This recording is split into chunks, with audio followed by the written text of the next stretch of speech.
야곱은 믿음의 조상으로서 아들들이 다 하나님을 믿었습니다. 그런데 알고 보면 야곱의 가정은 아주 끔찍한 가정이에요. 정상적으로 보면 이 가정은 아내가 넷이니까 넷으로 쪼개진 거예요. 배다른 어머니 밑에서 태어난 형제들이 결국 한 일이 뭐겠습니까? 시기심 때문에 형제 요셉을 죽이고자 나선 겁니다. 이것이 믿음의 조상인 야곱의 집안에 일어난 일이에요. 그러니까 우리 가족이 다 예수님 믿는다고 안심할 문제가 아니란 말입니다. 우리 가족이 다 교회에 다닌다고 천국 같은 가정도 아닙니다. 야곱이 죽었습니다. 여러분 오늘 본문을 보세요. 죽었어요. 요셉의 형들은 두려워졌습니다. 자기들이 죽으려고 했던 요셉이 애굽의 총리가 되어 있기 때문에 아버지가 살아계실 때는 꼭 참고 자기들을 살려두었지만 이제 아버지가 돌아가셨으니 틀림없이 복수할 것이라는 생각을 들었던 것 같습니다. 그래서 요셉이 이미 형들을 용서한다고 했는데도 말입니다. 그래서 그들은 아버지의 장례식을 마친 후에 요셉을 다시 찾아와서 아버지가 우리를 용서하라 하셨으니 우리를 용서해달라 말한 거예요. 그러자 요셉은 울었습니다. 이 요셉의 눈물에는 두 가지 의미가 있을 것 같습니다. 자기를 믿지 못하는 형들이 너무 불쌍해서일 수도 있고 과거의 아픈 상처가 생각나서 그렇게 할 수도 있을 거고. 그런데 요셉은 형들에게 두려워하지 말라고 말하면서 다시 한번 바로 오늘 읽었던 말씀의 20절에 21절에 그 용서를 확인시켜 줍니다. 성경을 보면 요셉이 형들을 간곡한 말로 위로해 주었다라고 그렇게 기록을 하고 있습니다. 요셉의 가정이 산 겁니다. 그렇지 않았다면 벌써 다 갈라지거나 피비린내 나는 아주 끔찍한 일이 벌어졌을 거예요. 정말 찢길 대로 찢긴 그런 가족이 되어버렸을 거란 말입니다.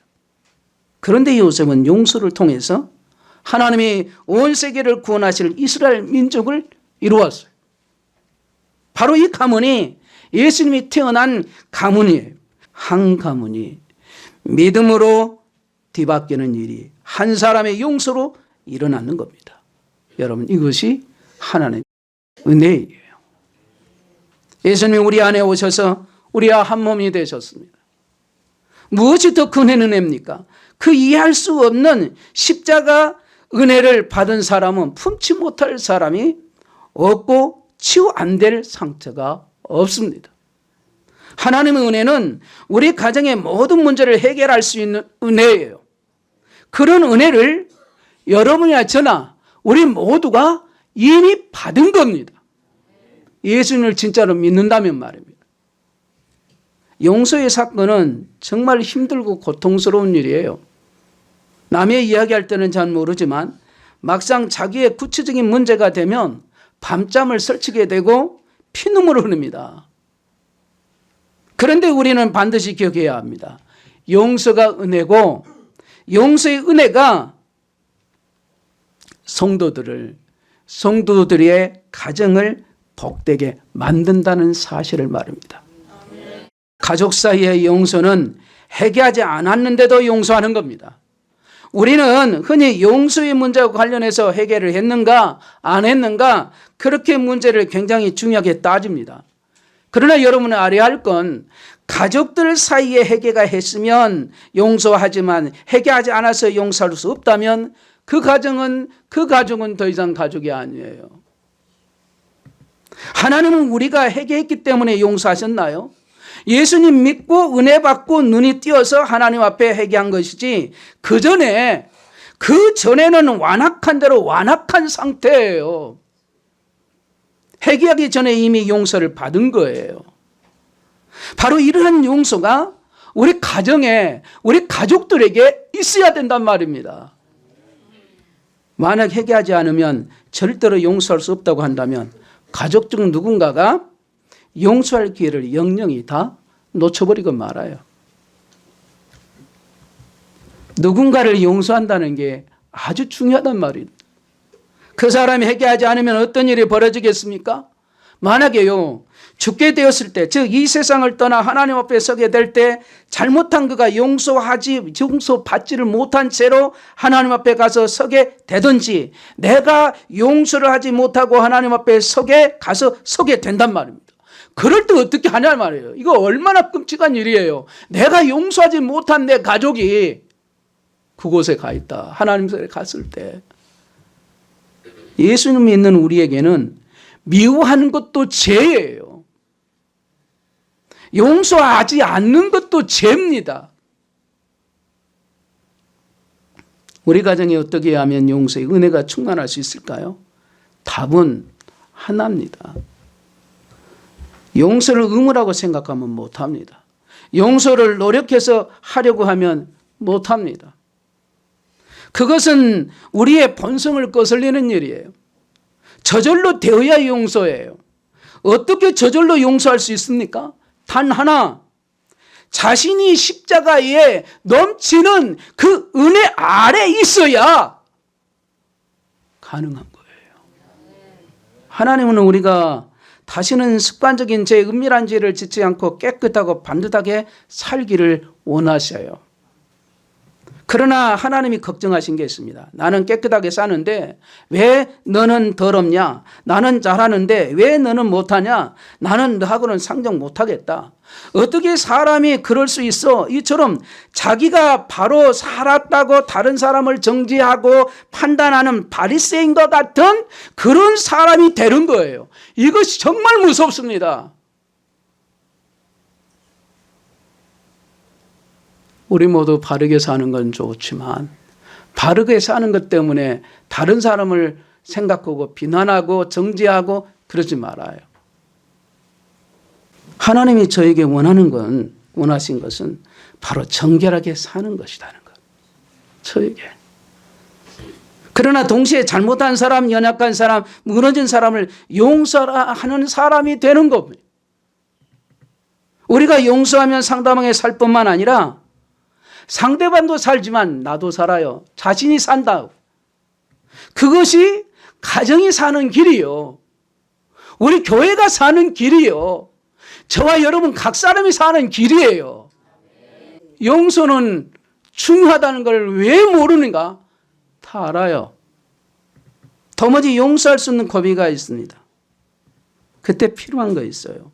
예수님, 저는 예수님을 인하여 죽었습니다. 이제는 예수님 제가 믿고 영접한 저에게는 예수님의 생명이 저에게 있습니다. 이 고백이요. 십자가 사건은요, 우리 모두를 살리셨습니다. 도저히 용서가 안 되는 경우는 주님과의 관계가 문제가 있는 것인지, 세상 없이 나쁜 배우자 때문만은 아닙니다. 배우자, 부모, 자녀 사이에 상처받은 것, 힘든 것을 스스로 풀려고 노력하기보다 주님과의 관계에 더 깊이 들어가야 돼요. 능력이 거기서부터 흘러나와요. 하나님은 우리에게 용서하라고 말씀하십니다. 먼저 풀라고 말씀하십니다. 상대방이 나에게 어떻게 하든지와 상관없이 그로 인해서 마음이 상하고 고통을 겪고 있다면 주님의 십자가로 용서할 수 있는 저와 여러분 되시기를 주의 이름으로 축복합니다. 그런데 기도하는 사람들이 있어요. 기도자가 되어서 하나님 용서하기 원합니다. 용서합니다. 우리 가정에 용서가 충만하기를 원합니다. 이렇게 기도하십시오. 우리 안에 있는 상처와 아픔을 해결해 줄 수 있는 분은 오직 한 분, 우리 예수님밖에 없어요. 저와 여러분이 섬기시는 예수님밖에 없습니다. 내가 받은 상처와 마음의 응어리, 내 속에 있는 암덩어리와 같이 딱딱하고 굳어져 버린 그 마음은 독생자 예수님의 그 사랑만으로만 풀어질 수 있는 거예요. 우리 심령에 성령이 불같이 역사하셔서 다 풀어지게 하신다는 사실을 명심해야 합니다. 남편에게, 아내에게, 부모와 자녀에게 상대가 어떤 반응을 보이든지 상관없이 우리는 주님의 십자가를 그대로 닮아서 주님의 십자가 사랑으로 그들 속에 파고 들어가야 하는 겁니다. 이것이 안 되니까 하나님 용서해 주세요. 저에게 나는 죽었는데, 주님이 죽었다고 했는데 왜 나는 이렇게 살아있는지 하나님 용서해 주세요. 저에게 은혜를 주세요. 가정에 십자가의 은혜를 주세요. 용서할 수 있는 은혜를 주세요. 주님은 나를 용서해 주셨는데, 주님 나를 위해서 죽으셨는데, 나는 죽었다고 주님은 내 대신 죽으셨는데 나는 아직도 안 죽고 있는, 내 믿음 없는, 나는 하나님 믿는다고 하는 게 거짓말입니다. 용서해 주세요. 내게 은혜를 주세요. 이렇게 강구하는 저와 여러분 되어야겠습니다. 성령의 놀라운 능력으로 그 역사는 반드시 일어납니다. 주님의 사랑으로 더 다가가고 십자가 은혜로 덮어졌을 때 나도 살고 내 가정도 살고 두고두고 하나님의 복 주시는 그러한 은혜의 역사가 바로 가정 안에서 일어난다는 사실을 믿으시기를 주의 이름으로 축복합니다. 여러분, 배우자와 자녀나 부모님이 나 자신이 변화되게 해달라고 그렇게 간절히 기도하지 않습니까?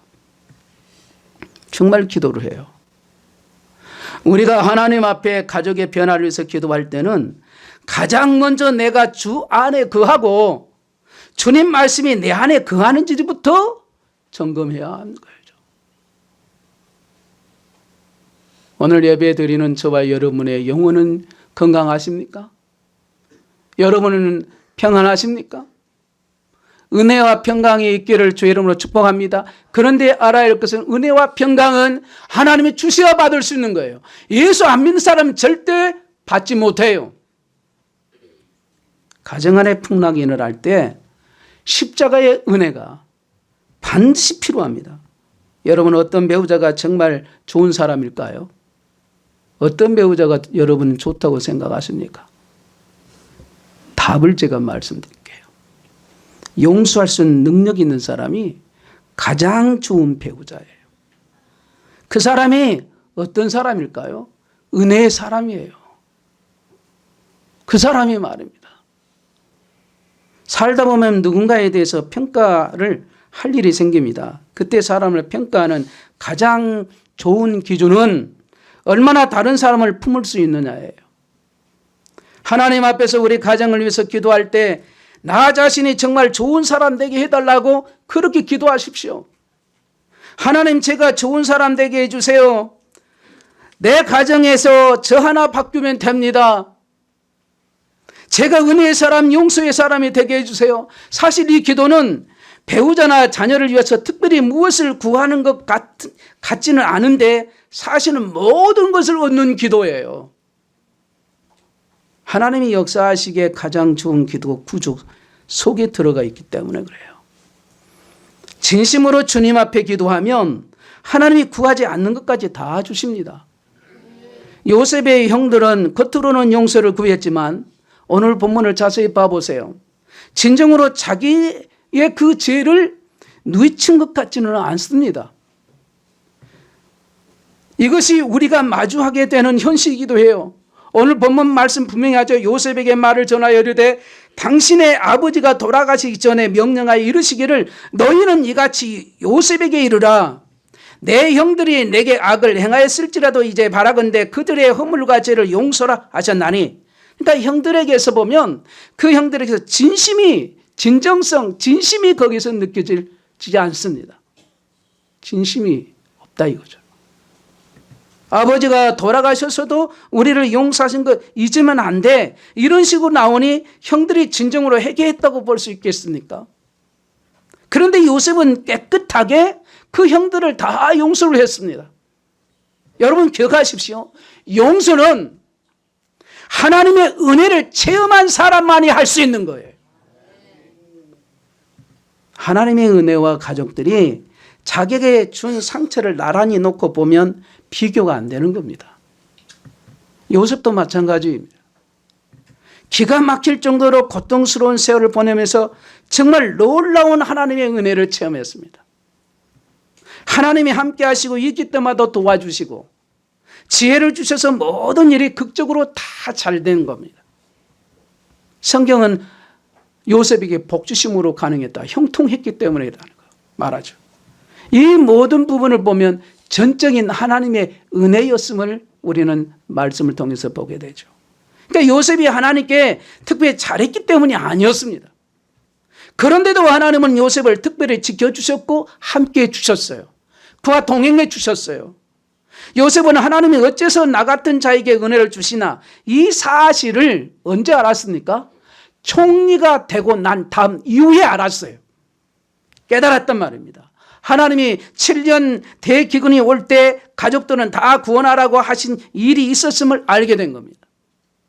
그래서 형들을 용서해 줄 수 있었던 거예요. 성도의 가정도 야곱의 가정처럼 바다에서 폭풍을 만나고 당장이라도 배가 뒤집힐 것 같은 요동이 칩니다. 이 점에서는 세상 사람들과 다를 바가 없어요. 그런데 많은 그리스도인들이 자신의 가정이 풍랑을 만난 상황을 부끄럽게 여깁니다. 부부 사이에 부모에게 자녀에게 문제가 생기고 부부싸움이 일어나고 이혼의 위기가 찾아올 때 알려질까 봐 두려워하고 그걸 감추기만 해요. 그런데 그것은 부끄러운 일이 아닙니다. 가정은 우리가 사는 세상의 촉수판이에요. 이 세상은 타락했기에 온갖 제약과 재난이 계속 일어납니다. 우리가 사는 세상 사는 동안에 바로 예수님 믿고도 어쩔 수 없이 겪게 되는 일이란 말입니다. 예수 믿으면 만사형통한 게 아니고요. 잘 될 수도 있지만 안 될 수도 있다는 거 알라 그 말이에요. 진짜 부끄러운 일은요. 십자가의 용서가 없는 게 부끄러운 거예요. 그게 너무 하나님 앞에 저도 죄송하고 생각을 해요. 왜 그때 내가 성숙하지 못해서 그때 그랬었나? 왜 내 아내에게 내 자식들에게 그렇게 했었나? 진짜 부끄러운 것 다시 반복합니다. 십자가의 용서가 없었다. 가정 안에 풍랑이 일어날 때 십자가가 반드시 있어야 돼요. 그러면 그 가정은 건진받습니다. 그런데 가족 중에 누구도 십자가를 지려고 하지 않는다면 그처럼 부끄러운 일이 없어요. 저와 여러분의 가장 최악의 상황은 하나님 앞에 갔을 때, 다시 말하면 저와 여러분이 죽었을 때 하나님 앞에 갔을 때 말입니다. 그때 너는 십자가의 은혜로 용서받고 구원받아 놓고 가족들에게조차 그 십자가의 은혜를 베풀지 못했느냐? 이 말씀을 듣는 겁니다. 그러니까 우리가 항상 기억할 것은 하나님 앞에 섰을 때 내가 어떤 평가를 받을 것인지를 염두에 두고 지금 내가 살아가야 하는 겁니다. 이게 중요한 거예요. 도무지 참을 수 없는 상황 속에서도 하나님 앞에 설 때를 생각해야 합니다. 그때 하나님께서 너 정말 잘했다. 이 말씀을 들으려면 지금 어떻게 해야 할지를 분별해야 돼요. 바로 십자가를 져야 합니다. 십자가는 내가 져야 돼. 다른 사람이 대신 지어준 게 아니에요. 그러면 가정 안에 하나님의 역사가 일어나요. 오직 그 길밖에 없습니다. 예수님 믿는 우리가 자기 십자가를 지고 주님을 따르는 일이 가정 안에서 일어나는 그런 은혜가 저와 여러분에게 있어야 하는 겁니다. 이 일은 당장은 억울할 것 같고 바보 소리 듣는 것 같고 초라해지는 것 같아도 하나님 앞에 섰을 때는 정말 말할 수 없는 기쁨을 안겨주신다는 사실을 명심해야 합니다. 근데 용서한 다음에는 한 몸이 되어서 거룩해지는 거예요. 십자가 복음은 단지 용서만만이 아니에요. 우리 가정에 십자가가 세워졌다. 그 십자가의 은혜, 십자가의 용서가 있다 하면 그것은 가족이 무슨 일이 있어도 한 몸이라는 거. 요셉은 형들을 용서했으니 이제 알아서 가세요. 복수는 하지 않을 테니 다시는 얼굴 보지 말고 삽시다. 이렇게 했습니까? 오늘 본문에는 그 말씀이 없어요. 이 말씀이 없는 걸 보아서 요셉은 그렇게 안 하고 확실하게 용서했다는 걸 알 수 있습니다. 사실 용서해 준 것만 또 대단한 거죠. 그런데 요셉은 형들의 죄를 용서해 줄 뿐만 아니라 그들과 함께 살았고 온 가족들을 책임졌어요. 끝까지 책임지는 거예요. 여러분, 끝까지 우리는 하나입니다. 헤어질 수 없습니다. 바로 이겁니다. 이것이 십자가의 능력이에요. 사실 용서까지는 어떻게 한다 하더라도 한 몸이 되는 일은 도무지 감당하지 못하는 것이 우리입니다. 십자가의 복음의 능력은 단순히 하나님이 우리를 용서한 것만이 아니고 우리와 한 몸이 되어주는 거예요. 되신 거란 말이죠. 근데 두 가지는 비슷한 것 같지는 똑같은 게 아니에요. 하나님은 우리를 용서하셨을 뿐만 아니라 우리와 한 몸이 되셨습니다. 그 증거로 우리가 세례식 선창식을 해요, 교회에서. 그걸 주신 거예요. 예수님 우리 안에 오셨어요. 하나님이 이 놀라운 복음의 능력이 그대로 가정 안에 이루어지게 하셨단 말입니다. 결혼에 대한 하나님의 진짜 뜻은 사도 바울이 이야기한 대로 한 몸이 되는 겁니다. 결혼한 두 사람은 이제 한 몸입니다. 어떻게 남편과 아내가 한 몸이 됩니까? 어떻게 예수님과 우리가 한 몸입니까? 십자가에서 예수님이 우리 안에 오시고 우리가 예수님 안에 거하면서 한 몸이 되는 놀라운 기적이 일어났어요. 우리가 그 사실을 믿는 것을 뭐라고 말합니까? 복음을 믿는다고 말을 해요. 똑같은 역사입니다. 한 남자와 한 여자가 부부가 되는 것을 통해서 하나님이 우리에게 보여주셨던 것이 있는데 그것이 바로 십자가예요. 그래서 아내는 남편에게 예수님께 하듯이 순종하는 것이고 남편은 아내를 예수님이 예수님이 하듯이 사랑하라는 거예요. 순종과 사랑은 계명이 아닙니다. 한 몸 된 것을 지켜내는 하나님의 지혜이시단 말이에요. 순종하고 사랑하려면 반드시 뭐 해야 합니까? 십자가를 져야 돼요. 아내가 져야 할 십자가가 순종이고 남편이 져야 할 십자가가 뭡니까? 사랑이에요.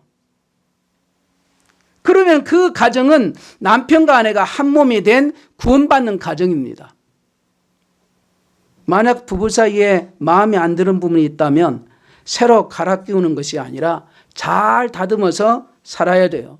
부부가 되었다는 말은 이제 한 몸이 되었으니 헤어질 가능성이 없다, 그런 뜻입니다. 어떻게 그 일이 가능합니까? 누군가, 즉 내가 십자가를 져야 돼요. 이것이 가정을 주신 하나님의 뜻입니다. 하나님 직접 세우신 두 기관이 있는데 교회와 가정이에요. 한 몸을 끝까지 지켜가는 거, 그것이 십자가가 있는 가정입니다. 결혼 서약을 할 때 신랑 신부가 둘이서 서약서를 만드는 커플들이 있습니다. 그런데 나름대로 감동되고 괜찮은 시도인 것 같습니다. 그런데 결혼 서약은 결혼하는 커플들이 당시에 자기들이 느끼는 감정을 고백하는 글이 아니에요. 앞으로 결혼 생활하면서 일어나는 수많은 어려운 일을 앞에서 어떻게 할 것인가 약속하는 질문이 결혼 서약입니다. 여러분이나 저나 우리는 예수님의 신부예요. 예수님이 신랑이신지 알아보지도 못하고 심지어는 부인하고 내가 신부라는 사실 자체도 잊어버리고 다시 옛생활로 돌아가 버린 적이 얼마나 많습니까? 그걸 세자면 수십 번, 수천 번도 될 수 있을 거 아니겠어요? 그런데 예수님은 항상 그러한 우리들을 항상 같이 해주셨고 끝까지 함께 하십니다. 그리고 나를 사랑하느냐 계속 물으십니다. 지금도. 그런데 신랑 되신 주님은 끝까지 우리와 함께 하시고 떠나지 않고 우리를 위해서 죽으시고 저와 여러분을 사랑하십니다. 가정에 십자가가 세워졌다는 건 그 말은 예수님을 믿는 사람이 가정에서 예수님처럼 한다는 뜻이에요. 가정에서 예수님처럼 한다. 결혼할 때는 잘 이해하지 못해요. 저도 그랬으니까요. 물론 지식적으로는 알죠. 성경의 지식을 알으니까. 근데 실생활은 그렇지 못했어요. 신혼여행 다녀오고 나면 어느 순간에 배우자가 살이 찌기 시작합니다. 나중에 또 세월이 지나면 흰머리가 생깁니다. 머리카락이 빠질 때가 옵니다. 암으로 또 항암 치료를 받는 순간이 올 수도 있습니다. 호스피스 병동에서 배우자의 죽음을 곁에서 지켜야 할 때도 분명히 올 수 있습니다. 어느 날 집이 은행에 차압당한 일도 생깁니다. 평생 저축한 돈을 아들의 마약 중독 치료에 쏟아부어야 할 수도 있습니다. 그런 일들이 가정에서 일어나요. 결혼 서약은 그때 어떻게 할 것이냐라는 질문이에요. 십자가가 분명히 하지 않으면 다 깨지게 되어 있습니다. 죽음이 갈라 올 때까지는 누구도 우리를 가를 수 없다. 그게 결혼 서약문에 들어가요. 모든 결혼 생활의 위기에 봉착했을 때 이 결혼 서약의 의미가 있습니다. 마귀는 어떻게 해서든지 부부와 가족을 깨뜨리려고 해요. 가족이 깨어진다는 것은 온 세계가 깨진 것 같기 때문이에요. 그러므로 가정의 위기가 올 때는 결혼 서약을 떠올려야 돼요. 세례 교인들은 세례 교인 때 서약했던 그 서약을 기억해야 하고, 향종 직분자님 우리 중직자들은 그때 임직받을 때 서약했던 하나님과 약속, 교인들과 약속했던 거 그거 기억하면 돼요. 주님 앞에서 남편과 아내가 서약은 끝뿐마다 다르지 않습니다. 다 똑같아요. 모두 똑같습니다. 아내는 남편에게 순종하고 남편은 아내를 사랑하는 겁니다. 가정을 주신 것은 우리의 행복을 위해서가 아니에요. 물론 가정 안에서 하나님께서 주신 행복을 누릴 수 있습니다. 그렇지만 행복의 근원은 예수님이에요. 행복은 주님이 주신 것이지 가족이 주는 게 아닙니다. 그러면 가정은 우리에게 도대체 왜 주어지는 겁니까? 우리를 거룩하게 하기 위해서 주는 거예요. 그래서 가정 안에 아주 지지고 볶은 일이 계속 일어나요. 그런 일들이 우리를 행복하게 만들어준 것 같지는 않습니다. 다만 우리를 거룩하게 이끌어 가시는 거죠. 연단을 통해서 때로는 정말 마음의 상처 주는 일을 겪으면서 우리로 하여금 기도하게 하잖아요. 기도하게 하고 주님께 매달리게 하고 주님을 더 바라보게 하고 십자가에 더 가까워지게 하고 십자가를 지게 만들어요. 이게 놀라운 신비입니다. 거기에서 하나님께서 그 가정을 세우신단 말이에요. 회복시키시고. 행복이라는 기준을 보면 늘 원망할 것밖에 없어요. 이것이 행복이야. 이러자고 결혼하자고 그랬어. 언제 나를 낳아달라고 그랬나요? 가정이 행복을 주는 줄로 생각하니까 매번 가정생활이 원망 불평 가득하고 결국은 깨져버리잖아요. 하나님이 가정을 주신 이유가 나를 거룩하게 하기 위함이라는 거. 이 사실을 깨닫고 나면 나를 속썩이는 사람이 정말 감사해요. 속썩이는 사람 때문에 기도의 자리로 더 나가기 때문에 눈물을 흘리면서 기도하게 되고, 기가 막힌 어려움 때문에 내가 십자가를 붙들게 되었기 때문에 이 세상에 소망을 두지 않고 하나님께 소망을 두고 살게 되기 때문에 그래요. 그러다 보면 비로소 하나님이 가정 안에 주신 행복을, 그 복을 경험하게 되는 겁니다. 내가 십자가 지지 않겠다고 하면 우리 가정은 마귀의 놀이터가 되어져요. 오늘도 이 마귀의 놀이터로 만들어가는 저와 여러분 돼서는 안 된단 말이에요. 하나님이 함께 하시는, 하나님의 섬기시는, 그리고 내가 변화되어 십자가를 지고 믿음으로 걷는 저와 여러분이 되어야 될 줄로 믿습니다. 아멘. 이야기 하나 하고 마칠게요.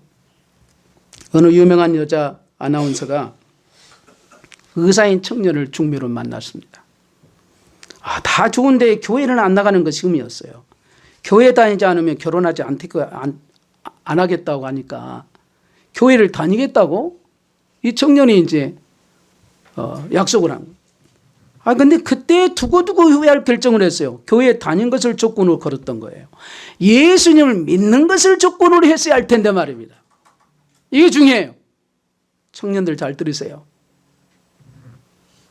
그 바람에 결혼한 다음에 교회는 나오긴 하는데 이 나오는 청년이 계속 조는 거예요.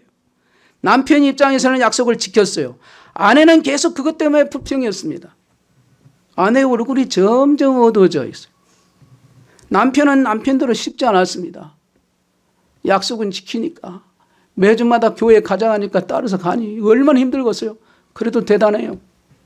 결국 아내는 남편이 진짜 예수님 믿지 않는다면 이제 교회에 다니는 것이 무슨 의미가 있어? 더 이상 이렇게는 살 수 없어 하면서 이혼을 생각하게 됐습니다. 그러다 보니 자고 있는 모습도 너무 미운 것이에요.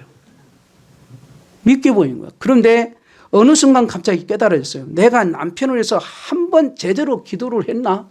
기도한 적이 없거든요. 이걸 깨달으신 거예요.